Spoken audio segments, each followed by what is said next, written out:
ശബരിമല സ്വർണ്ണക്കൊള്ള കേസിൽ കെ.പി. ശങ്കരദാസിനെ അല്പസമയത്തിനകം റിമാൻഡ് ചെയ്യും. തിരുവനന്തപുരത്തെ സ്വകാര്യ ആശുപത്രിയിൽ ചികിത്സയിലാണ് ശങ്കരദാസ്. കൊല്ലം വിജിലൻസ് കോടതി ജഡ്ജി CS മോഹിത്തും അന്വേഷണ ഉദ്യോഗസ്ഥൻ SP S ശശിധരനും ആശുപത്രിയിലെത്തി. സിജോ വി ജോൺ വിവരങ്ങൾ നൽകാനായി ചേരുന്നുണ്ട്. സിജോ, അന്വേഷണ ഉദ്യോഗസ്ഥനും കോടതി ജഡ്ജിയും ഒക്കെ ആശുപത്രിയിൽ എത്തിയിട്ടുണ്ട്. നടപടികളൊക്കെ ആരംഭിച്ചോ?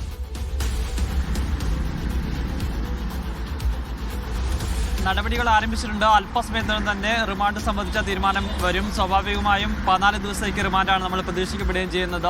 ജാമ്യാപേക്ഷ കെ.പി. ശങ്കരദാസ് സമർപ്പിച്ചിട്ടില്ല.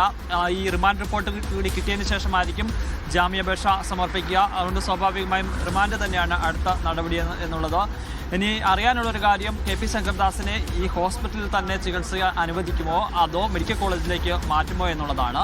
അദ്ദേഹത്തിൻ്റെ മെഡിക്കൽ രേഖകൾ ഉൾപ്പെടെ ഇപ്പോൾ ജഡ്ജിയും അതോടൊപ്പം തന്നെ അന്വേഷണ ഉദ്യോഗസ്ഥരെ പരിശോധിച്ച് വരികയാണ്. ഇതുമായി ബന്ധപ്പെട്ട 2 റിപ്പോർട്ടുകളാണ് ഉള്ളത്. ഒന്ന്, തിരുവനന്തപുരം മെഡിക്കൽ കോളേജ് സൂപ്രണ്ടിൻ്റെ നേതൃത്വത്തിൽ രൂപീകരിച്ചിരിക്കുന്ന ഒരു സമിതിയുണ്ട്. അതോടൊപ്പം തന്നെ രണ്ടാമതായി DMEയുടെ നേതൃത്വത്തിലുള്ള ഒരു മെഡിക്കൽ ബോർഡുണ്ട്. ആ 2 മെഡിക്കൽ ബോർഡുകളുടെ റിപ്പോർട്ട് കൂടി പരിഗണിക്കും. അതിനുശേഷമായിരിക്കും ഇക്കാര്യത്തിൽ ഒരു അന്തിമ തീരുമാനമെടുക്കുക. എന്തായാലും റിമാൻഡ് ഉറപ്പാണ്. മെഡിക്കൽ കോളേജിലേക്ക് മാറ്റണമെന്നുള്ള കാര്യത്തിൽ ഒരു തീരുമാനമെടുക്കുന്നത് അത് SITയുടെ കൂടെ തീരുമാനത്തിൻ്റെ അടിസ്ഥാനത്തിലായിരിക്കും. ഇന്നലെയായിരുന്നു കെ.പി. ശങ്കരദാസിൻ്റെ അറസ്റ്റ് രേഖപ്പെടുത്തുന്നത്.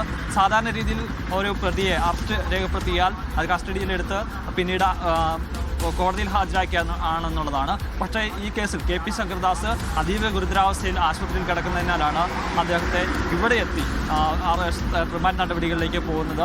അല്പസമയം മുമ്പാണ് കൊല്ലം വിജിലൻസ് കോടതി ജഡ്ജി CS മോഹിത്തും അതോടൊപ്പം തന്നെ അന്വേഷണ ഉദ്യോഗസ്ഥനായ S ശശിധരനും പ്രോസിക്യൂട്ടർ അഡ്വക്കേറ്റ് സിജുവും എത്തുന്നത്. അതിനുശേഷമാണ് എൻ്റെ നടപടികളിലേക്ക് കടന്നിരിക്കുന്നത്. എന്തായാലും സിജോ, നിലവിൽ ഇപ്പോൾ തിരുവനന്തപുരത്തെ സ്വകാര്യ ആശുപത്രിയിലാണ് അദ്ദേഹം ചികിത്സയിൽ കഴിയുന്നത്. അപ്പോൾ ഈ റിമാൻഡ് നടപടികളൊക്കെ പൂർത്തിയായാൽ ഇനിയിപ്പോൾ എന്തായിരിക്കും? ആ ആശുപത്രിയിൽ തന്നെ തുടർ ചികിത്സ തുടരുമെന്നാണോ കരുതേണ്ടത്?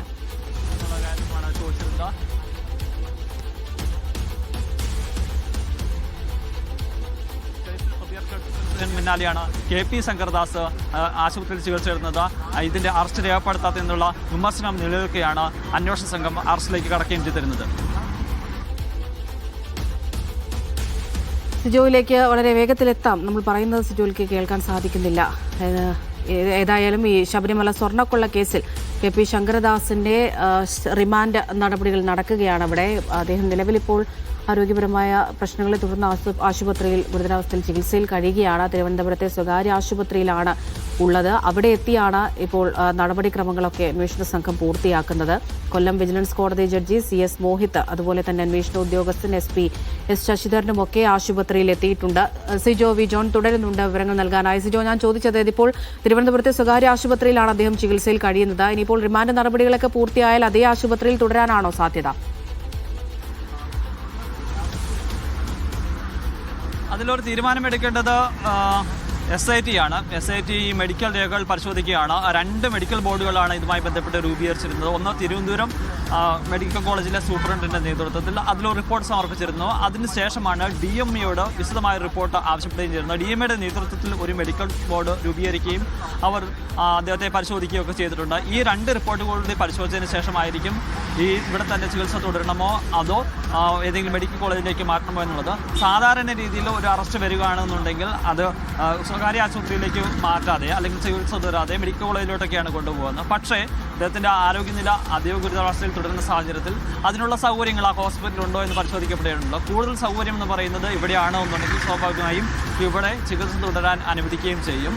ഇനി ഏറ്റവും പ്രധാനപ്പെട്ട കാര്യം എന്ന് പറയുന്നത് റിമാൻഡിലേക്ക് പോകുന്നു എന്നുള്ളതാണ്.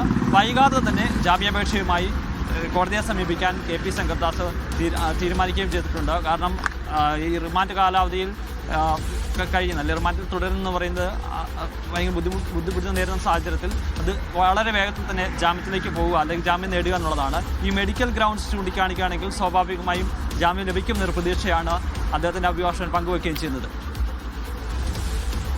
നിലവിലിപ്പോൾ ജാമ്യാപേക്ഷ നൽകിയിട്ടില്ല അല്ലേ സിജോ?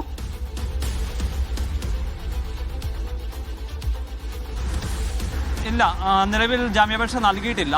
ഇന്നിപ്പോൾ റിമാൻഡ് ചെയ്യും. ആ റിമാൻഡ് റിപ്പോർട്ട് കൂടി പരിശോധിച്ചതിന് ശേഷം അതിൻ്റെ ഒരു ഗ്രൗണ്ട്സ് കൂടി പരിശോധിച്ച ശേഷമായിരിക്കും ജാമ്യാപേക്ഷയിലേക്ക് കടക്കുക. നേരത്തെ മുൻകൂർ ജാമ്യാപേക്ഷ നൽകിയിരുന്നു. ആ മുൻകൂർ ജാമ്യാപേക്ഷ കൊല്ലം വിജിലൻസ് കോടതിയുടെ ആദ്യം വിജിലൻസ് കോടതിയിലാണ് സമർപ്പിക്കുന്നത്. പിന്നീട് അതിൻ്റെ ജൂറിസ്ഡിക്ഷൻ എന്ന് പറയുന്നത് കൊല്ലം ജില്ലാ കോടതിയാണെന്ന് പരിഗണിച്ചുകൊണ്ട്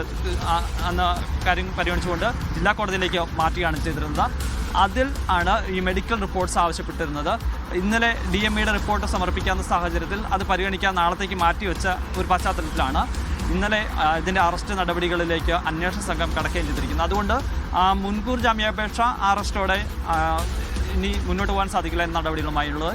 ഇനി സാധ്യത എന്ന് പറയുന്നത് ജാമ്യാപേക്ഷ സമർപ്പിക്കുക, അതിനുശേഷം ഈ മെഡിക്കൽ ഗ്രൗണ്ട്സ് ഉൾപ്പെടെ ചൂണ്ടിക്കാണിക്കുക, അങ്ങനെ വളരെ വേഗത്തിൽ തന്നെ ജാമ്യം നേടുക എന്നുള്ളൊരു കണക്കുകൂട്ടലാണ് KP ശങ്കർദാസിൻ്റെ കുടുംബവും അതോടെ തന്നെ അദ്ദേഹത്തിൻ്റെ അഭിഭാഷകനെയൊക്കെ സൂചിപ്പിക്കുന്നത്.